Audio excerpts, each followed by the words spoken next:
ಜೈ ಹಿಂದ್. ಹೇಗಿದ್ದೀರಾ ಎಲ್ಲರೂ? I hope ಎಲ್ಲರೂ ಚೆನ್ನಾಗಿದ್ದೀರಾ ಅಂತ ಅನ್ಕೋತೀನಿ. ಇವತ್ತಿನ ವಿಡಿಯೋದಲ್ಲಿ SSC MTS CBIC ಮತ್ತು CBN ಹವಾಲ್ದಾರ್ ಹುದ್ದೆಗಳ ಬಗ್ಗೆ ಸಂಪೂರ್ಣವಾಗಿ ತಿಳ್ಕೊಳ್ಳೋಣ. ಈ ಎರಡು ಹುದ್ದೆಗಳ ಕೆಲಸ ಏನು, ಡ್ಯೂಟಿ ಯಾವ ಥರ ಇರುತ್ತೆ, ಸ್ಯಾಲ್ರಿ ಎಷ್ಟಿರುತ್ತೆ, ಪೋಸ್ಟಿಂಗ್ ಎಲ್ಲೆಲ್ಲಿ ಇರುತ್ತೆ, ಮತ್ತು ಯಾವ ಥರ ಪ್ರಮೋಷನ್ ಸಿಗುತ್ತೆ, ಮತ್ತು ಯಾವ ಪೋಸ್ಟ್ಗೆ ಅಪ್ಲೈ ಮಾಡಿದ್ರೆ ನಮಗೆ ಒಳ್ಳೆಯದು, ಈ ಎಲ್ಲ ಡೀಟೇಲ್ಸ್ನ ಇವತ್ತಿನ ವಿಡಿಯೋದಲ್ಲಿ ತಿಳ್ಕೊಳ್ಳೋಣ. ಹಾಗಾಗಿ ವಿಡಿಯೋನ ಸ್ಕಿಪ್ ಮಾಡದೆ ಕೊನೆವರೆಗೂ ನೋಡಿ ಗೈಸ್. ಸ್ಕಿಪ್ ಮಾಡಿದ್ರೆ ನಿಮಗೆ ಏನು ಅರ್ಥ ಆಗೋದಿಲ್ಲ. ಮತ್ತು ಯಾರೆಲ್ಲ ಚಾನಲ್ನ ಇದುವರೆಗೂ ಸಬ್ಸ್ಕ್ರೈಬ್ ಮಾಡಿಲ್ಲ ಹಂಗೆ ನೋಡ್ತಾ ಇರ್ತೀರಾ, ಅವರು ಚಾನಲ್ನ ಸಬ್ಸ್ಕ್ರೈಬ್ ಮಾಡಿಕೊಂಡು ಬೆಲ್ಲೈಕನ್ನ ಕ್ಲಿಕ್ ಮಾಡಿ. ಬೆಲ್ಲೈಕನ್ನ ಕ್ಲಿಕ್ ಮಾಡೋದ್ರ ಜೊತೆಗೆ ಅಲ್ಲಿ ಆಲ್ ಅಂತ ಆಪ್ಷನ್ ಬರುತ್ತೆ, ಅದನ್ನು ಕ್ಲಿಕ್ ಮಾಡಿ. ನಿಮಗೆ ನಾನು ಏನೇ ಅಪ್ಡೇಟ್ ಕೊಟ್ಟರು ಡೈರೆಕ್ಟ್ ನಿಮ್ಮ ಮೊಬೈಲ್ಗೆ ನೋಟಿಫಿಕೇಶನ್ ಬರುತ್ತೆ. ಬನ್ನಿ ಈಗ ವಿಡಿಯೋನ ಸ್ಟಾರ್ಟ್ ಮಾಡೋಣ. ವಿಡಿಯೋನ ಸ್ಟಾರ್ಟ್ ಮಾಡೋಕ್ಕೂ ಮೊದಲು ಕೆಳಗಡೆ ಹೈಪ್ ಬಟನ್ ಕಾಣ್ತಾ ಇದೆಯಲ್ಲ, ಹೈಪ್ ಮಾಡಿ. ಈ ಇನ್ಫಾರ್ಮೇಷನ್ ಎಲ್ಲ ಮಕ್ಕಳಿಗೂ ರೀಚ್ ಆಗುತ್ತೆ. MTS ಎಲಿಜಿಬಿಲಿಟಿ ಕ್ರಿಟೇರಿಯಾ ಹೇಳೋದಕ್ಕಿಂತ ಮೊದಲು MTS ಅಂದರೆ ಏನು, ಜಾಬ್ ಯಾವ ಥರ ಇರುತ್ತೆ, ಎಲ್ಲೆಲ್ಲಿ ಪೋಸ್ಟಿಂಗ್ ಇರುತ್ತೆ, ಮತ್ತು ಟ್ರೈನಿಂಗ್ ಎಲ್ಲ ಯಾವ ಥರ ಇರುತ್ತೆ, MTS CBIC ಮತ್ತು CBN ಹವಾಲ್ದಾರ್ ಹುದ್ದೆಗಳ ಜಾಬ್ ಪ್ರೊಫೈಲ್ನ ಕಂಪ್ಲೀಟಾಗಿ ತಿಳ್ಕೊಳ್ಳೋಣ. ಅದಾದಮೇಲೆ ನಿಮಗೆ selection process, eligibility criteria, exam ಇದೆಲ್ಲ ಹೇಳ್ತೀನಿ ಗಾಯ್ಸ್. SSC ಕಮಿಷನ್ ಅವರು ಈ ವರ್ಷದ ಸ್ಟಾರ್ಟಿಂಗ್ನಲ್ಲಿ SSC ಕಮಿಷನ್ನಲ್ಲಿ ಬರುವಂಥ ಎಕ್ಸಾಮ್ಗಳ ಒಂದು ಕ್ಯಾಲೆಂಡರ್ನ ರಿಲೀಸ್ ಮಾಡಿದರು. ನೀವು ಸ್ಕ್ರೀನಲ್ಲಿ ನೋಡ್ತಿರ್ಬೋದು. ಆ ಕ್ಯಾಲೆಂಡರ್ ಪ್ರಕಾರ ಜೂನ್ ಎಂಡಿಂಗಲ್ಲಿ SSC MTS CBIC ಮತ್ತು CBN ಹವಾಲ್ದಾರ್ ಹುದ್ದೆಗಳಿಗೆ ನೋಟಿಫಿಕೇಶನ್ ಬರಬೇಕಿತ್ತು. ಜುಲೈ ಎಂಡಿಂಗ್ವರೆಗೆ ಆನ್ಲೈನ್ ಅಪ್ಲಿಕೇಶನ್ ಇತ್ತು. ಮತ್ತು ಸೆಪ್ಟೆಂಬರಿಂದ ನವಂಬರ್ ಒಳಗಡೆ ಎಕ್ಸಾಮ್ನ ಕಂಡಕ್ಟ್ ಮಾಡ್ತೀವಿ ಅಂತ ಹೇಳಿದರು. ಆದರೆ ಜೂನ್ ಮುಗಿದು ಇವಾಗ ಜುಲೈ ಸ್ಟಾರ್ಟ್ ಆಗಿದೆ, ಇನ್ನೂ ಯಾವುದೇ ನೋಟಿಫಿಕೇಶನ್ ಬಂದಿಲ್ಲ. ನನಗೆ ಸಿಕ್ಕಿರೋ ಇನ್ಫಾರ್ಮೇಷನ್ ಪ್ರಕಾರ ಲೈಟ್ ಹೋಯಿತು ಗೈಸ್, ಕ್ಷಮೆ ಇರಲಿ. ಸ್ವಲ್ಪ ಸ್ಕ್ರೀನು ಬ್ರೈಟ್ನೆಸ್ ಕಡಿಮೆ ಆಯಿತು ಅನಿಸುತ್ತೆ, ಪರವಾಗಿಲ್ಲ. ನನಗೆ ಸಿಕ್ಕಿರೋ ಇನ್ಫಾರ್ಮೇಷನ್ ಪ್ರಕಾರ 7948 ವೇಕೆನ್ಸಿಗಳನ್ನ ಜುಲೈ 3rd ವೀಕಲ್ಲಿ ಬಿಡ್ತಾ ಇದ್ದಾರೆ. 1 ತಿಂಗಳು ನಿಮಗೆ ಅಪ್ಲೈ ಮಾಡೋದಕ್ಕೆ ಟೈಮ್ ಇರುತ್ತೆ. ಕ್ಯಾಲೆಂಡರ್ ಪ್ರಕಾರ ಮೊದಲು ಏನು ಟೈಮ್ ಕೊಟ್ಟಿದ್ರು, ಸೆಪ್ಟೆಂಬರಿಂದ ನವಂಬರಲ್ಲಿ ಎಕ್ಸಾಮ್ನ ಮಾಡ್ತಾರೆ ಅಂತ, ಅದೇ ಥರ ಸೆಪ್ಟೆಂಬರಿಂದ ನವಂಬರಲ್ಲಿ ರಿಟರ್ನ್ ಎಕ್ಸಾಮ್ನ ಕಂಡಕ್ಟ್ ಮಾಡ್ತಾರೆ. ಅಕ್ಟೋಬರಲ್ಲಾದರೂ ಆಗ್ಬೋದು, ನವಂಬರಲ್ಲಾದರೂ ಆಗ್ಬೋದು. ಸೆಪ್ಟೆಂಬರ್ಲಿ ಯಾವ ಕಾರಣಕ್ಕೂ ಆಗಲ್ಲ, ಅಕ್ಟೋಬರಲ್ಲೂ ಆಗಲ್ಲ. ನವಂಬರ್ ಡಿಸೆಂಬರಲ್ಲಿ ರಿಟರ್ನ್ ಎಕ್ಸಾಮ್ನ ಕಂಡಕ್ಟ್ ಮಾಡ್ತಾರೆ. ಹಾಗಾಗಿ ನಿಮಗೆ ಈ ಇನ್ಫಾರ್ಮೇಷನ್ನ ಕೊಡೋಣ ಅಂದ್ಬಿಟ್ಟು ಈ ವಿಡಿಯೋನ ನಿಮಗೋಸ್ಕರ ರೆಡಿ ಮಾಡಿಕೊಂಡು ತಂದಿದ್ದೀನಿ. ಹಾಗಾಗಿ ವಿಡಿಯೋನ ಸ್ಕಿಪ್ ಮಾಡದೆ ಎಂಡಿಂಗ್ವರೆಗೂ ನೋಡಿ. ಈಗ ಜಾಬ್ ಪ್ರೊಫೈಲ್ ಬಗ್ಗೆ ತಿಳ್ಕೊಳ್ಳೋಣ. ಜಾಬ್ ಯಾವ ಥರ ಇರುತ್ತೆ, ಪ್ರಮೋಷನ್ ಯಾವ ಥರ ಇರುತ್ತೆ, ನಿಮ್ಮ ವರ್ಕ್ ಯಾವ ಥರ ಇರುತ್ತೆ, ಪ್ರತಿಯೊಂದು ಇನ್ಫಾರ್ಮೇಷನ್ನ ಕೊಡ್ತೀನಿ. ಅದಾದಮೇಲೆ selection process, qualification, age criteria, ಪ್ರತಿಯೊಂದು ಇನ್ಫಾರ್ಮೇಷನ್ನ ತಿಳ್ಕೊಳ್ಳೋಣ. SSC MTS ಅಂದರೆ ಏನು, ಇದೆಲ್ಲ ನಿಮಗೆ ಗೊತ್ತೇ ಇದೆ. Staff selection committee multi tasking staff ಅಂತ. ಇದು ಕೇಂದ್ರ ಸರ್ಕಾರದ ವಿವಿಧ ಇಲಾಖೆಗಳು, ಸಚಿವಾಲಯಗಳು ಮತ್ತು ಕಚೇರಿಗಳಲ್ಲಿ ಗ್ರೂಪ್ C ನಾನ್ ಗೆಜೆಟ್ ಹುದ್ದೆಗಳಾಗಿರ್ತವೆ. ಈ ಹುದ್ದೆಗಳಲ್ಲಿ ಸೆಲೆಕ್ಟ್ ಆದವ್ರಿಗೆ ಲೆವೆಲ್ 1ನಲ್ಲಿ ಸ್ಯಾಲ್ರಿ ಸಿಗುತ್ತೆ. ಈ MTSನಲ್ಲಿ 2 ಹುದ್ದೆಗಳನ್ನ ಕರೆದಿದ್ದಾರೆ. ಒಂದು MTS ಸ್ಟಾಫು, ಇನ್ನೊಂದು CBIC ಮತ್ತು CBN ಹವಾಲ್ದಾರ್ ಹುದ್ದೆಗಳು. ಎರಡಕ್ಕೂ ಒಂದೇ ಕ್ವಾಲಿಫಿಕೇಷನ್ನು. ಈಗ ಹವಾಲ್ದಾರ್ ಅಂದ್ಬಿಟ್ಟು ಅದಕ್ಕೆ PUC ಡಿಗ್ರಿ ಬೇಕಂತ ಏನಿಲ್ಲ, ಎರಡಕ್ಕೂ 10th ಕ್ವಾಲಿಫಿಕೇಷನ್ ಆಗಿದ್ರೆ ಸಾಕು. ಎಕ್ಸಾಮಲ್ಲಿ ಡಿಸೈಡ್ ಆಗುತ್ತೆ ನಿಮಗೆ ಹವಾಲ್ದಾರ್ ಸಿಗುತ್ತಾ ಅಥವಾ MTS ಸ್ಟಾಫ್ ಜಾಬ್ ಸಿಗುತ್ತಾ ಅಂದ್ಬಿಟ್ಟು. ನೀವೆಷ್ಟು ಹೈ ಸ್ಕೋರ್ ಮಾಡ್ತೀರಾ ಅದ್ರ ಮೇಲೆ ನಿಮಗೆ ಹವಾಲ್ದಾರ್ ಸಿಗುತ್ತೆ. ಸ್ಕೋರು ಲೋ ಆದರೆ ನೀವು MTS ವರ್ಕ್ನ ಮಾಡಬೇಕಾಗುತ್ತೆ. ಈಗ MTS ಅಲ್ಲಿ ಯಾವ್ಯಾವ ಪೋಸ್ಟ್ ಇದೆ, ಅದ್ರ ಕೆಲಸ ಏನು ಅಂತ ತಿಳ್ಕೊಳ್ಳೋಣ. MTS ಅಲ್ಲಿ ಪಿಯಾನು, ದಫ್ತರು, ಜಮಾದಾರು, ಜೂನಿಯರ್ ಗೆಸ್ಟೆಟ್ ಮ್ಯಾನು, ಚೌಕಿದಾರು, ಸಫೈವಾಲ, ಮಾಲಿ ಮತ್ತು CBIC CBN ಹವಾಲ್ದಾರ್ ಹುದ್ದೆಗಳು. ಇದಿಷ್ಟು ಪೋಸ್ಟ್ಗಳು ಇದೆ. ಈಗ ಒಂದೊಂದಾಗಿ ತಿಳ್ಕೊಳ್ಳೋಣ ವರ್ಕ್ ಹೇಗಿರುತ್ತೆ ಅಂತ. ಫಸ್ಟ್ ಒನ್ ಪಿಯಾನ್ ಬಗ್ಗೆ ಮಾತಾಡೋದಾದರೆ, ಫೈಲ್ಗಳನ್ನ ಒಂದು ಡಿವಿಷನಿಂದ ಇನ್ನೊಂದು ಡಿವಿಷನ್ಗೆ ತೊಗೊಂಡೋಗೋದು, ತೊಗೊಂಡು ಬರೋದು, ಮತ್ತು ಪೋಸ್ಟ್ ಮೂಲಕ ಏನು ಡಾಕ್ಯುಮೆಂಟ್ಸ್ಗಳು, ಲೆಟರ್ಗಳು ಬರುತ್ತೆ ಅದನ್ನು ಎಲ್ಲ ಡಿವಿಷನ್ಗಳಿಗೂ ಡಿಸ್ಟ್ರಿಬ್ಯೂಟ್ ಮಾಡೋದು, ಆಫೀಸರ್ಗಳಿಗೆ ವರ್ಕಲ್ಲಿ ಹೆಲ್ಪ್ ಮಾಡೋದು, ಜೆರಾಕ್ಸ್ ಮಾಡೋದು, ಡಾಕ್ಯುಮೆಂಟ್ಸ್ನ ಶಿಫ್ಟ್ ಮಾಡೋದು, ಇದಿಷ್ಟು ಕೆಲಸ ಪಿಯಾನ್ ಪೋಸ್ಟ್ದು ಆಗಿರುತ್ತೆ.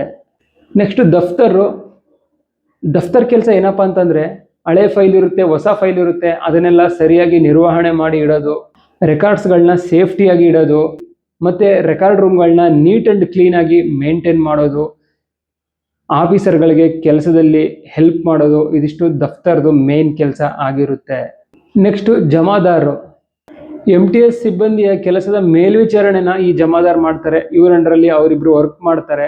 ಆಫೀಸ್ ಎಲ್ಲ ಕ್ಲೀನ್ ಆಗಿದೆಯಾ ಇಲ್ವಾ ಅಂತ ನೋಡ್ಕೊಳ್ಳೋದು, ಕೆಲಸಗಳನ್ನ ಮಾಡಿಸೋದು ಈ ಜಮಾದಾರ್ ಕೆಲಸ ಆಗಿರುತ್ತೆ.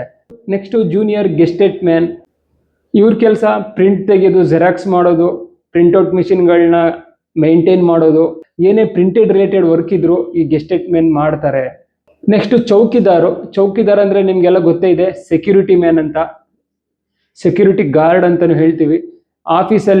ಆಫೀಸ್ ಹೊರಗಡೆ ಮತ್ತು ನೈಟ್ ಟೈಮ್ ಆಫೀಸ್ನ ಕಾಯೋಂಥದ್ದು ವಾಚ್ಮ್ಯಾನ್ ಅಥವಾ ಸೆಕ್ಯೂರಿಟಿ ಗಾರ್ಡ್ ಡ್ಯೂಟಿ ಆಗಿರುತ್ತೆ. ಇವ್ರನ್ನೇ ಚೌಕಿದಾರ್ ಅಂತಾರೆ. ಇವ್ರಿಗೆ ಡೇ ಡ್ಯೂಟಿನೂ ಇರುತ್ತೆ, ನೈಟ್ ಡ್ಯೂಟಿನೂ ಇರುತ್ತೆ. ಶಿಫ್ಟ್ ವೈಸು ಡ್ಯೂಟಿ ರೊಟೀನ್ ಆಗ್ತಾ ಇರುತ್ತೆ. ನೆಕ್ಸ್ಟ್ ಸಫಾಯಿ ವಾಲ ಅಂದರೆ ಸಫಾಯಿ ಕರ್ಮಚಾರಿ. ಸಫಾಯಿ ವಾಲ ಅಂದರೆ ನಿಮಗೆಲ್ಲ ಗೊತ್ತೇ ಇದೆ, ಆಫೀಸ್ಗಳನ್ನ ಕ್ಲೀನಾಗಿ ಮೇಂಟೈನ್ ಮಾಡೋದು ಇವ್ರ ಕೆಲಸ ಆಗಿರುತ್ತೆ. ಎಲ್ಲೆಲ್ಲಿ ಕ್ಲೀನ್ ಮಾಡಬೇಕೋ ಅಲ್ಲೆಲ್ಲ ನೀಟ್ ಆ್ಯಂಡ್ ಕ್ಲೀನಾಗಿ ಮೇಂಟೈನ್ ಮಾಡೋದು ಸಫಾಯಿ ಅವರ ವರ್ಕ್ ಆಗಿರುತ್ತೆ. ನೆಕ್ಸ್ಟು ಮಾಲಿ ಅಂದರೆ ಗಾರ್ಡನರ್ ಅಂದರೆ ಎಲ್ಲ ಆಫೀಸ್ಗಳಲ್ಲೂ ಗಾರ್ಡನಿಂಗ್ ಅಲ್ಪ ಸ್ವಲ್ಪ ಇದ್ದೇ ಇರುತ್ತೆ. ಗೌರ್ಮೆಂಟ್ ಆಫೀಸರ್ ಅಂದರೆ ಗ್ರೀನರಿಯಾಗಿ ಇರುತ್ತೆ, ಎಲ್ಲ ಕಡೆಯೂ ಚೆನ್ನಾಗಿ ಮೇಂಟೈನ್ ಮಾಡಿರ್ತಾರೆ. ಚಿಕ್ಕ ಚಿಕ್ಕ ಗಿಡಗಳನ್ನ ಹಾಕೋದು, ಗಿಡಗಳನ್ನ ಮೇಂಟೈನ್ ಮಾಡೋದು, ಮತ್ತೆ ಪಾರ್ಕ್ ಏರಿಯಾ ಎಲ್ಲೆಲ್ಲಿರುತ್ತೆ ಅಲ್ಲಿ ನೀಟ್ ಆ್ಯಂಡ್ ಕ್ಲೀನಾಗಿ ಮೇಂಟೈನ್ ಮಾಡೋದು, ನರ್ಸರಿ ಮೇಂಟೈನ್ ಮಾಡೋದು, ಮತ್ತೆ ಗಿಡಗಳನ್ನ ಒಂದು ಕಡೆಯಿಂದ ಇನ್ನೊಂದು ಕಡೆಗೆ ತಗೊಂಡೋಗಿ ನೆಡೋದು, ಅದಕ್ಕೆ ಗೊಬ್ಬರ ಹಾಕೋದು, ಮಣ್ಣು ಹಾಕೋದು, ಹೊಸ ಗಿಡಗಳನ್ನ ನೆಡೋದು. ಈ ಕೆಲಸ ಮಾಲಿ ಅಂದರೆ ಗಾರ್ಡನರ್ಗೆ ಇರುತ್ತೆ. ಇದಿಷ್ಟು ಆಯಿತು MTS ಹುದ್ದೆಗಳ ಬಗ್ಗೆ.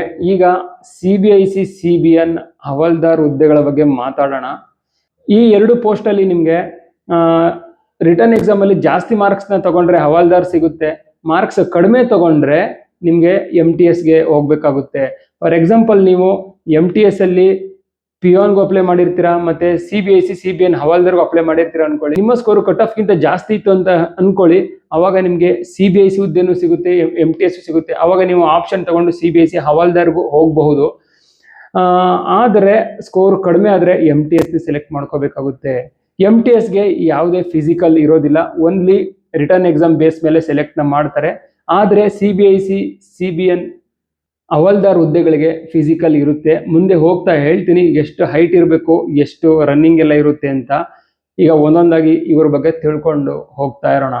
CBIC CBN ಅಂದರೆ ಅರ್ಥ ಆಗ್ತಾ ಇಲ್ಲ ಅಲ್ವಾ, ಏನು ಹಂಗಂದ್ರೆ ಅಂತ. CBIC ಅಂದರೆ central board of indirect taxes and customs ಅಂತ. CBN ಅಂದರೆ ಸೆಂಟ್ರಲ್ ಬ್ಯೂರೋ ಆಫ್ ನ್ಯಾಕ್ರೋಟಿಕ್ಸ್ ಅಂತ. ಈ ಡಿಪಾರ್ಟ್ಮೆಂಟ್ಗಳಲ್ಲಿ ಇವರ ಡ್ಯೂಟಿ ಇರುತ್ತೆ. ನೀವು ಹವಾಲ್ದಾರಾಗಿ ಸೆಲೆಕ್ಟ್ ಆದಮೇಲೆ ನಿಮಗೆ ಯೂನಿಫಾರ್ಮ್ ಕೂಡ ಕೊಡ್ತಾರೆ. ಈಗ ಏನು ಪೊಲೀಸ್ ಯೂನಿಫಾರ್ಮ್ ಇರುತ್ತೆ, ಕಾಕಿ ಯೂನಿಫಾರ್ಮು, ಆ ಯೂನಿಫಾರ್ಮು ಈ ಹವಾಲ್ದಾರ್ಗೆ ಕೊಡ್ತಾರೆ. ಆ ಯೂನಿಫಾರ್ಮಲ್ಲೇ ಡ್ಯೂಟಿಗಳನ್ನ ಮಾಡಬೇಕಾಗುತ್ತೆ. ಹವಾಲ್ದಾರ್ ಡ್ಯೂಟಿ ಏನಂದರೆ customs, ಗೋಡನ್ಸು, custom check post, airport, ಬಂದರುಗಳು, ಇನ್ಲ್ಯಾಂಡ್ ಕಂಟೈನರ್ ಡಿಪೋಟ್ಗಳಲ್ಲಿ ಡ್ಯೂಟಿಗಳಿರುತ್ತೆ. ಅದರ ಸುರಕ್ಷತೆನ ಕಾಪಾಡೋದು ಇವರ ಡ್ಯೂಟಿ ಇರುತ್ತೆ. ಕಸ್ಟಮ್ ಆಫೀಸರ್ಗಳು ಎಲ್ಲೆಲ್ಲಿ ಹೋಗ್ತಾರೆ ರೈಡ್ ಮಾಡೋದಕ್ಕೆ, ಅಲ್ಲೆಲ್ಲ ಇವರು ಅವ್ರ ಜೊತೆನೆ ಹೋಗಬೇಕಾಗುತ್ತೆ. ಆಫೀಸರ್ಗಳಿಗೆ ಕಸ್ಟಮ್ ತಪಾಸಣೆ ಹಾಗೂ ಕಾರ್ಯಾಚರಣೆ ವೇಳೆ ಹೆಲ್ಪ್ ಮಾಡೋದು, ಸರಕುಗಳ ಪರಿಶೀಲನೆ ವೇಳೆ ಸಹಕರಿಸೋದು, ಮತ್ತು ಸೆಂಟ್ರಲ್ ಗೌರ್ಮೆಂಟ್ ಬಿಲ್ಡಿಂಗ್ಗಳಲ್ಲಿ ಗೇಟ್ ಡ್ಯೂಟಿ ಮಾಡ್ತಾರಲ್ಲ ಅವರ ಇನ್ಚಾರ್ಜ್ ಇವರೇ ಇರ್ತಾರೆ. ಗೋದಾಮ್ಗಳು ಮತ್ತು ಸ್ಟೋರ್ಗಳ ಸೆಕ್ಯೂರಿಟಿನ ಕೊಡಬೇಕಾಗುತ್ತೆ. ಕೆಲವೊಂದ್ಸಲ ಡೇ ಡ್ಯೂಟಿನೂ ಇರುತ್ತೆ, ಕೆಲವೊಂದ್ಸಲ ನೈಟ್ ಇರುತ್ತೆ. ಇವ್ರಿಗೂ ಕೂಡ ಶಿಫ್ಟ್ ವೈಸ್ ಡ್ಯೂಟಿ ರೊಟೇಷನ್ ಆಗ್ತಾ ಇರುತ್ತೆ. ಮತ್ತು ಸರಕುಗಳನ್ನೆಲ್ಲ ವಶಪಡಿಸ್ಕೋತಾರಲ್ಲ ಅದನ್ನು ಕೂಡ ಇವರ ಅಂಡರಲ್ಲಿ, ಇವರ ಸೆಕ್ಯೂರಿಟಿಯಲ್ಲಿ ಒಂದು ಕಡೆಯಿಂದ ಇನ್ನೊಂದು ಕಡೆಗೆ ಸಾಗಿಸ್ತಾರೆ. ಮತ್ತು ಆಫೀಸರ್ಸ್ ಜೊತೆ ರೈಡ್ ಮಾಡೋದು, ಸರ್ಚ್ ಮಾಡೋದು, ಈ ಡ್ಯೂಟಿಗಳೆಲ್ಲ ಇವರು ಪಾಲ್ಗೊಳ್ತಾರೆ. ಓವರ್ ಆಲ್ ಹೇಳ್ಬೇಕಂದ್ರೆ ಹವಾಲ್ದಾರ್ ಹುದ್ದೆ ಅಂದರೆ ಪೊಲೀಸ್ ಡಿಪಾರ್ಟ್ಮೆಂಟಲ್ಲಿ ಪೊಲೀಸ್ ವರ್ಕ್ ಹೇಗಿರುತ್ತೆ ಆಲ್ಮೋಸ್ಟ್ ಅದೇ ಥರ ವರ್ಕ್ ಇರುತ್ತೆ. ಪೊಲೀಸ್ ಜಾಬ್ ಅಂತಲೇ ಅಂದ್ಕೊಳ್ಳಿ, ಯೂನಿಫಾರ್ಮ್ ಕೂಡ ಇರುತ್ತೆ. ಇದಿಷ್ಟು ಆಯಿತು MTS ಮತ್ತು ಹವಾಲ್ದಾರ್ ಹುದ್ದೆಗಳ ವರ್ಕ್ ಹೇಗಿರುತ್ತೆ ಅನ್ನೋದ್ರ ಬಗ್ಗೆ. ಈಗ ಇದರ selection process, age, exam details, physical details ಇದನ್ನೆಲ್ಲ ತಿಳ್ಕೊಳ್ಳೋಣ. ವೇಕೆನ್ಸಿ 7948 ಇದೆ. ಮೇಲ್ ಮತ್ತು ಫಿಮೇಲ್ ಇಬ್ಬರು ಅಪ್ಲೈ ಮಾಡಬಹುದು. ಅಪ್ಲಿಕೇಶನ್ನು ಆನ್ಲೈನ್ ಮೋಡಲ್ ಇರುತ್ತೆ, ಇನ್ನು ಬಿಟ್ಟಿಲ್ಲ. ಜುಲೈ 3rd ವೀಕಲ್ಲಿ ರಿಲೀಸ್ ಆಗುತ್ತೆ ನೋಟಿಫಿಕೇಶನ್ನು. ಪೋಸ್ಟು SSC MTS ಸ್ಟಾಫ್ ಇರುತ್ತೆ. ಅದರಲ್ಲಿ 7 ರಿಂದ 8 ಹುದ್ದೆಗಳಿದೆ. ಇವಾಗಲೇ ನಾನು ನಿಮಗೆ ಹೇಳಿದ್ದೀನಿ. ಅದ್ರ ಜೊತೆಗೆ CBIC ಮತ್ತು CBN ಹವಾಲ್ದಾರ್ ಹುದ್ದೆಗಳು ಕೂಡ ಇದೆ. ಕ್ವಾಲಿಫಿಕೇಷನು 10th ಆಗಿದ್ರೆ ಸಾಕು. 10th ಪಾಸ್ ಆಗಿರೋರು ಈ ಹುದ್ದೆಗಳಿಗೆ ಅಪ್ಲೈನ ಮಾಡಬಹುದು. ಏಜು 18 ರಿಂದ 25 ವರ್ಷ ಆಗಿರಬೇಕು. OBC ಅವರಿಗೆ 3 ವರ್ಷ ಏಜ್ ರಿಲ್ಯಾಕ್ಸೇಷನ್ ಇದೆ. SC ST ಅವರಿಗೆ 5 ವರ್ಷ ಏಜ್ ರಿಲ್ಯಾಕ್ಸೇಷನ್ ಇದೆ.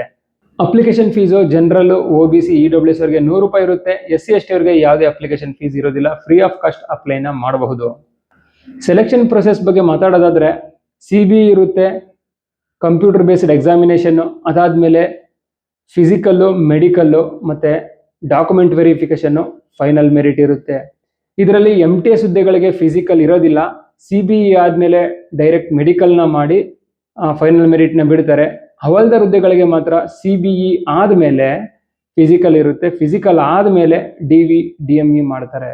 ಎಕ್ಸಾಮು ಆನ್ಲೈನಲ್ಲಿರುತ್ತೆ, ಕಂಪ್ಯೂಟರ್ ಬೇಸ್ಡ್ ಎಕ್ಸಾಮ್ ಇರುತ್ತೆ. 13 ಲ್ಯಾಂಗ್ವೇಜಲ್ಲಿ ಎಕ್ಸಾಮ್ನ ಬರೀಬಹುದು, ಇಂಗ್ಲೀಷ್, ಹಿಂದಿ, ಅದ್ರ ಜೊತೆಗೆ ನಮ್ಮ ಕನ್ನಡದಲ್ಲೂ ಕೂಡ ಎಕ್ಸಾಮ್ನ ಬರೆಯೋದಕ್ಕೆ ಅವಕಾಶ ಇದೆ. ಸೊ ಏನು ತೊಂದರೆ ಇಲ್ಲ, ಕನ್ನಡದಲ್ಲಿ ಪ್ರಿಪೇರ್ ಆಗಿ ಎಕ್ಸಾಮ್ನ ಬರೀರಿ.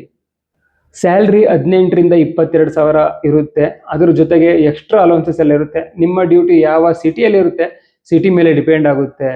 ಅದರಲ್ಲಿ HRA, TPT, ಇನ್ನು ಬೇರೆ ಬೇರೆ ಅಲೌನ್ಸ್ ಎಲ್ಲ ಇರುತ್ತೆ. ಸೊ ಸಿಟಿ ಮೇಲೆ ನಿಮಗೆ ಸ್ಯಾಲ್ರಿ ವೇರಿಯಸ್ ಆಗುತ್ತೆ.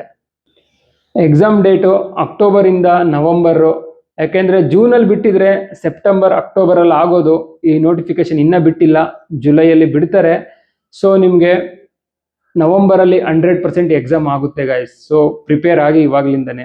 ಈಗ ವೇಕೆನ್ಸಿ ಬಗ್ಗೆ ಮಾತಾಡೋದಾದ್ರೆ MTS ಅಲ್ಲಿ 2 ಕ್ಯಾಟಗರಿನ ಕೊಟ್ಟಿದ್ದಾರೆ, 18 ರಿಂದ 25, 18 ರಿಂದ 27 ಏಜ್ ಕ್ಯಾಟಗರಿ ಕೊಟ್ಟಿದ್ದಾರೆ. ಅದರಲ್ಲಿ 18 ರಿಂದ 25ಕ್ಕೆ 6078 ವೇಕೆನ್ಸಿ ಇದೆ.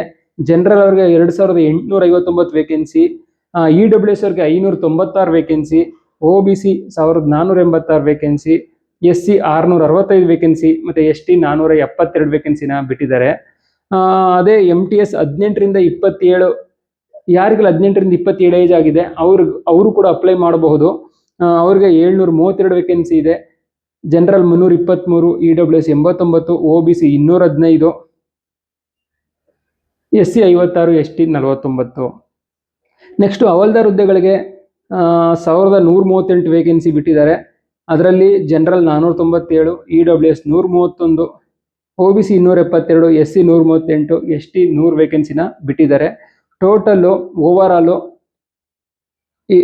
7948 ವೇಕೆನ್ಸಿ ಬಿಟ್ಟಿದ್ದಾರೆ. ಜನರಲ್ಗೆ 3679, EWS 816, OBC 1973, SC 859, ST 621. ಇವಾಗ ನಾನು ಹೇಳ್ತಿರೋದು ಆಲ್ ಇಂಡಿಯಾ ವೇಕೆನ್ಸಿ ಗೈಸ್. ಇದು ನೋಟಿಫಿಕೇಶನ್ ಬಂದ ಮೇಲೆ ನಿಮಗೆ ಕರ್ನಾಟಕದಲ್ಲಿ ಎಷ್ಟು ವೇಕೆನ್ಸಿ ಇದೆ, ಮೇಲ್ಗೆ ಎಷ್ಟು, ಫೀಮೇಲ್ಗೆ ಎಷ್ಟು, ಕ್ಯಾಟಗರಿ ವೈಸ್ ಎಷ್ಟೆಷ್ಟು ವೇಕೆನ್ಸಿ ಬಿಟ್ಟಿದ್ದಾರೆ, ಆ ಲಿಸ್ಟ್ನ ನಿಮಗೆ ಪ್ರೊವೈಡ್ ಮಾಡ್ತೀನಿ. ಆ ರಿಲೇಟೆಡ್ ಇನ್ನೊಂದು ವಿಡಿಯೋನ ಮಾಡ್ತೀನಿ ಗೈಸ್. ರಿಟರ್ನ್ ಎಕ್ಸಾಮ್ ಬಗ್ಗೆ ಮಾತಾಡೋದಾದ್ರೆ ರಿಟರ್ನ್ ಎಕ್ಸಾಮಲ್ಲಿ 2 ಪೇಪರ್ ಇರುತ್ತೆ, ಪೇಪರ್ 1 ಮತ್ತು ಪೇಪರ್ 2. ಪೇಪರ್ 1ನಲ್ಲಿ 120 ಮಾರ್ಕ್ಸ್ಗೆ ಎಕ್ಸಾಮ್ನ ಕಂಡಕ್ಟ್ ಮಾಡ್ತಾರೆ. 45 ನಿಮಿಷದಲ್ಲಿ ಎಕ್ಸಾಮ್ನ ಕಂಪ್ಲೀಟ್ ಮಾಡಬೇಕಾಗುತ್ತೆ. 2 ಪಾರ್ಟಲ್ಲಿ ಎಕ್ಸಾಮ್ ಇರುತ್ತೆ, ನ್ಯೂಮೆರಿಕಲ್ ಆ್ಯಂಡ್ ಮ್ಯಾಥಮೆಟಿಕಲ್ ಎಬಿಲಿಟಿ. ಇದರಲ್ಲಿ 20 ಕ್ವಶನ್ ಇರುತ್ತೆ. 1 ಕ್ವಶನ್ ಹಂಗೆ 3 ಮಾರ್ಕ್ಸ್ ಹಂಗೆ ಟೋಟಲ್ 60 ಮಾರ್ಕ್ಸ್ ಆಯಿತು. ಸೆಕೆಂಡ್ ಪಾರ್ಟಲ್ಲಿ ರೀಸನಿಂಗ್ ಎಬಿಲಿಟಿ ಮತ್ತು ಪ್ರಾಬ್ಲಮ್ ಸಾಲ್ವಿಂಗ್ ಇರುತ್ತೆ. ಇದರಲ್ಲೂ ಕೂಡ 20 ಕ್ವಶನ್ ಇರುತ್ತೆ, 3 ಮಾರ್ಕ್ಸ್ ಹಂಗೆ 60 ಆಯಿತು. ಟೋಟಲ್ 60 ಕ್ವಶನ್, 120 ಮಾರ್ಕ್ಸ್ ಇರುತ್ತೆ. 45 ನಿಮಿಷದಲ್ಲಿ ಕಂಪ್ಲೀಟ್ ಮಾಡಬೇಕಾಗುತ್ತೆ. ಪೇಪರ್ 1 ಪಾಸ್ ಆದಮೇಲೆ ಪೇಪರ್ 2 ಇರುತ್ತೆ. ಪೇಪರ್ 2 ಅಲ್ಲೂ ಕೂಡ 2 ಪಾರ್ಟ್ ಇರುತ್ತೆ. ಪಾರ್ಟ್ 1ನಲ್ಲಿ ಜನರಲ್ ಅವೇರ್ನೆಸ್ಸು 25 ಕ್ವಶನ್ ಇರುತ್ತೆ. 1 ಕ್ವಶನ್ಗೆ 3 ಮಾರ್ಕ್ಸ್ ಹಂಗೆ 25 ಕ್ವಶನ್ಗೆ 75 ಮಾರ್ಕ್ಸ್ಗೆ ಎಕ್ಸಾಮ್ ಇರುತ್ತೆ. ಪಾರ್ಟ್ 2 ಅಲ್ಲಿ ಇಂಗ್ಲಿಷ್ ಲ್ಯಾಂಗ್ವೇಜ್ ಆ್ಯಂಡ್ ಕಂಪ್ರಿಹೆನ್ಷನ್ ಇರುತ್ತೆ. ಇದು ಕೂಡ 25 ಕ್ವಶನ್ನು, 3 ಮಾರ್ಕ್ಸ್ ಹಂಗೆ 75 ಮಾರ್ಕ್ಸ್ ಇರುತ್ತೆ. Total 50 question 150 ಮಾರ್ಕ್ಸ್ಗಿರುತ್ತೆ. ಇದನ್ನು ಕೂಡ 45 ನಿಮಿಷದಲ್ಲಿ ಎಕ್ಸಾಮ್ನ ಕಂಪ್ಲೀಟ್ ಮಾಡಬೇಕಾಗುತ್ತೆ. ನೆಗೆಟಿವ್ ಮಾರ್ಕ್ಸ್ ಬಗ್ಗೆ ಮಾತಾಡೋದಾದರೆ ಸೆಷನ್ 1 ಅಂದರೆ ಪೇಪರ್ 1ನಲ್ಲಿ ಯಾವುದೇ ನೆಗೆಟಿವ್ ಮಾರ್ಕ್ಸ್ ಇಲ್ಲ. ನೆಗೆಟಿವ್ ಮಾರ್ಕ್ಸು ಸೆಷನ್ 2 ಅಲ್ಲಿ ಮಾತ್ರ ಇಟ್ಟಿದ್ದಾರೆ. ಯಾರೆಲ್ಲ ಫಸ್ಟ್ ಪೇಪರ್ನ ಕ್ವಾಲಿಫೈ ಮಾಡಿ ಸೆಕೆಂಡ್ ಪೇಪರ್ಗೆ ಬರ್ತೀರಾ ಅವಾಗ ನೆಗೆಟಿವ್ ಮಾರ್ಕ್ಸ್ ಇದೆ. ಸೆಕೆಂಡ್ ಪೇಪರಲ್ಲಿ 1 ಕ್ವಶನ್ ತಪ್ಪು ಮಾಡಿದ್ರೆ 1 ಮಾರ್ಕ್ಸ್ನ ಕಟ್ ಮಾಡ್ತಾರೆ. ನೆನ್ಪಿಟ್ಕೊಳ್ಳಿ, 1 ಕ್ವಶನ್ಗೆ 1 ಮಾರ್ಕ್ಸ್ನ ಮೈನಸ್ ಮಾಡ್ತಾರೆ. ಇದಿಷ್ಟು ಆಯಿತು ರಿಟರ್ನ್ ಎಕ್ಸಾಮ್ ಬಗ್ಗೆ. CBE ಆಯಿತು. CBE ಆದಮೇಲೆ ಹವಾಲ್ದಾರ್ಗೆ ಫಿಸಿಕಲ್ ಟೆಸ್ಟ್ ಇರುತ್ತೆ. ಆ ಕ್ರೈಟೇರಿಯಾ ತಿಳ್ಕೊಳ್ಳೋಣ ಈಗ. ಹವಾಲ್ದಾರ್ ಹುದ್ದೆಗಳಲ್ಲಿ ರನ್ನಿಂಗ್ ಏನು ಇರೋದಿಲ್ಲ, ಜಸ್ಟ್ ವಾಕಿಂಗ್ ಇರುತ್ತೆ. ಮೇಲ್ ಕ್ಯಾಂಡಿಡೇಟ್ಸ್ಗೆ 1600 ಮೀಟರ್ ವಾಕಿಂಗ್ ಇರುತ್ತೆ. ಕನ್ಫ್ಯೂಸ್ ಆಗಿಬಿಡಿ, ರನ್ನಿಂಗ್ ಇರಲ್ಲ, ವಾಕಿಂಗ್ ಇರುತ್ತೆ. 15 ನಿಮಿಷದಲ್ಲಿ ವಾಕಿಂಗ್ನ ಕಂಪ್ಲೀಟ್ ಮಾಡ್ಬೋದು, ಆರಾಮಾಗಿ ಮಾಡ್ಬೋದು, ಏನು ತೊಂದರೆ ಇಲ್ಲ. ಫಾಸ್ಟ್ ವಾಕ್ ಮಾಡ್ತಾ ಹೋದರೆ 10 ನಿಮಿಷದಲ್ಲಿ ಕಂಪ್ಲೀಟ್ ಮಾಡಬಹುದು. ಫಿಮೇಲ್ ಕ್ಯಾಂಡಿಡೇಟ್ಸ್ಗೆ 1 ಕಿಲೋಮೀಟರ್ 20 ನಿಮಿಷದಲ್ಲಿ ಕಂಪ್ಲೀಟ್ ಮಾಡಬೇಕಾಗುತ್ತೆ. ಇದಿಷ್ಟು ಆಯಿತು PET ಬಗ್ಗೆ. ಈಗ PST ಬಗ್ಗೆ ತಿಳ್ಕೊಳ್ಳೋಣ, ಹೈಟ್ ವೆಯ್ಟಲ್ಲಿ ಎಷ್ಟಿರಬೇಕಂತ. ಮೇಲ್ ಕ್ಯಾಂಡಿಡೇಟ್ಸ್ಗೆ ಹೈಟು 157 ಸೆಂಟಿಮೀಟರು, ಫಿಮೇಲ್ ಕ್ಯಾಂಡಿಡೇಟ್ಸ್ಗೆ 152 ಸೆಂಟಿಮೀಟರ್ ಹೈಟ್ ಇದ್ರೆ ಸಾಕು. ಚೆಸ್ಟ್ 76ರಿಂದ 81 ಸೆಂಟಿಮೀಟರ್ ಇದ್ರೆ ಸಾಕು. ಮತ್ತೆ ವೆಯ್ಟ್ ಹೈಟ್ಗೆ ತಕ್ಕಂತೆ ಇರಬೇಕು. ಫಿಮೇಲ್ ಕ್ಯಾಂಡಿಡೇಟ್ಸ್ಗೆ ಮಿನಿಮಮ್ ವೆಯ್ಟ್ 48 kg ಇರಬೇಕು. ಅದಕ್ಕಿಂತ ಕಡಿಮೆ ಇದ್ರೆ ರಿಜೆಕ್ಟ್ ಮಾಡ್ತಾರೆ. ಈ ಎಕ್ಸಾಮ್ ಸೆಂಟರ್ ಬಗ್ಗೆ ಮಾತಾಡೋದಾದ್ರೆ ನಮ್ಮ ಕರ್ನಾಟಕ ಕ್ಯಾಂಡಿಡೇಟ್ಸ್ಗೆ ಔಟ್ ಆಫ್ ಸ್ಟೇಟ್ ಎಲ್ಲೂ ಹೋಗೋ ಅವಶ್ಯಕತೆ ಇಲ್ಲ. ಕೆಲವೊಂದು ಸೆಂಟರ್ಗಳಿದೆ, ನಿಮ್ಮ ನಿಯರೆಸ್ಟ್ ಎಲ್ಲಿ ಸೆಂಟರ್ ಇರುತ್ತೆ ಅದನ್ನು ಆನ್ಲೈನ್ ಅಪ್ಲಿಕೇಶನ್ ಅಪ್ಲೈ ಮಾಡುವಾಗ ಆ ಸೆಂಟರ್ಗಳನ್ನ ಸೆಲೆಕ್ಟ್ ಮಾಡ್ಕೋಬೇಕಾಗುತ್ತೆ. ಮತ್ತು ನಿಮಗೆ ಅದೇ ಸೆಂಟ್ರಲ್ಲಿ ಎಕ್ಸಾಮ್ನ ಬರೆಯೋಕ್ಕೆ ಅವಕಾಶನ ಕೊಡ್ತಾರೆ.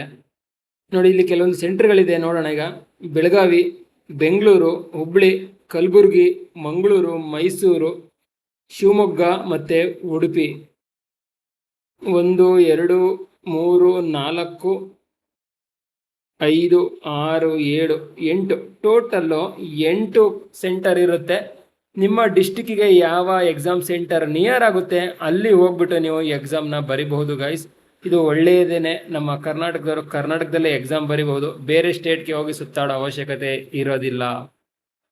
ನೋಡಿದ್ರಲ್ಲ ಗೈಸ್, ಇದಿಷ್ಟು ಇವತ್ತಿನ SSC MTS ಸ್ಟಾಫ್ ಮತ್ತು ಹವಾಲ್ದಾರ್ ಹುದ್ದೆಗಳ ಸಂಪೂರ್ಣ ಮಾಹಿತಿಯಾಗಿತ್ತು. ಈ ವಿಡಿಯೋ ಇಷ್ಟ ಆಗಿದ್ರೆ ವಿಡಿಯೋನ ಲೈಕ್ ಮಾಡಿ, ನಿಮ್ಮ ಎಲ್ಲ ಫ್ರೆಂಡ್ಸ್ಗೂ ಶೇರ್ ಮಾಡಿ. ಮತ್ತು ಯಾರೆಲ್ಲ ಚಾನಲ್ನ ಫಸ್ಟ್ ಟೈಮ್ ವಿಸಿಟ್ ಮಾಡ್ತಾ ಇರೋ ಅವರು ಚಾನಲ್ನ ಸಬ್ಸ್ಕ್ರೈಬ್ ಮಾಡ್ಕೊಂಡು ಬೆಲ್ ಐಕನ್ನ ಕ್ಲಿಕ್ ಮಾಡಿ. ನಿಮಗೆ ಟೈಮ್ ಟು ಟೈಮ್ ಒಳ್ಳೊಳ್ಳೆ ಇನ್ಫಾರ್ಮೇಷನ್ನ ಕೊಡ್ತಾ ಇರ್ತೀನಿ. ಮತ್ತು ಇದೇ ಥರ ಹೊಸ ಅಪ್ಡೇಟ್ನೊಂದಿಗೆ ನೆಕ್ಸ್ಟ್ ವಿಡಿಯೋದಲ್ಲಿ ಸಿಗ್ತೀನಿ. ಅಲ್ಲಿವರೆಗೂ ಟೇಕ್ ಕೇರ್. ಜೈ ಹಿಂದ್.